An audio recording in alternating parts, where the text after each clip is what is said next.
Hi. Mitchell talked in one of the other videos about the power of three.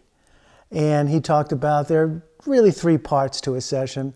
What happens before the session, what happens during the session, and what happens after. On this video, I'm going to focus on what happens or what should happen before a session.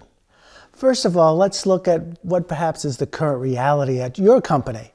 We often find that brainstorm facilitators are given this role as one of the many things they have to do in their job. And it's not surprising they don't have a lot of time to prepare. So often they will rush in at the last moment. People are already in the room. They know they've just come from another meeting, and they run to the front of the room and they start their session. That's about as much preparation as they do.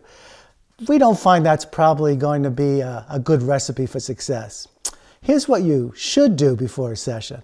First of all, you want to consult with your client. Your client probably has a reason to have the session, and you want to know what that is. And you want to find out what the need is. And you want to find out what the goal of your client is. And not just your client, other stakeholders in that session. People who want to get the output of that session, who have some reason to be part of that. So here's what you do. You talk to your client and you find out what that goal is. Secondly, ask the client to put that goal, that challenge or opportunity, into a question beginning with the words, "How can we?"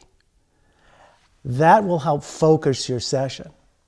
Now take that question and ask a few people around that you respect. Does that question say something to you? Is it clear? Is it focused? Do you understand it? Once you have the question, you can move on to finding who the participants of the session are going to be. Are the participants going to be all from the same area, the same function? We kind of advise differently. Try to, in your sessions, bring as diverse a group as possible together.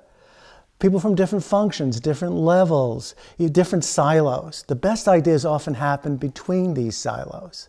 So we want you to focus on bringing as diverse a group together as possible. The next thing you want to do is find the right place to have the session. Not just any room will do. Is there wall space to use if you need to post ideas on the walls? Is it a pleasant room as opposed to an unpleasant room, for example? Find the right space. And finally, what you also want to do before a session is prepare yourself. Don't just rush into a room right before your session. Find the time to relax and focus yourself. Plan ahead and have an agenda for the session already laid out. Again, with the power of three, a beginning, a middle, and an end. Know what you're going to do at the beginning.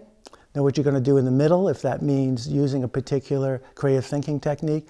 And know what you're going to do at the end of the session to bring it all together. And then you're ready for your session. That's preparing for a successful outcome.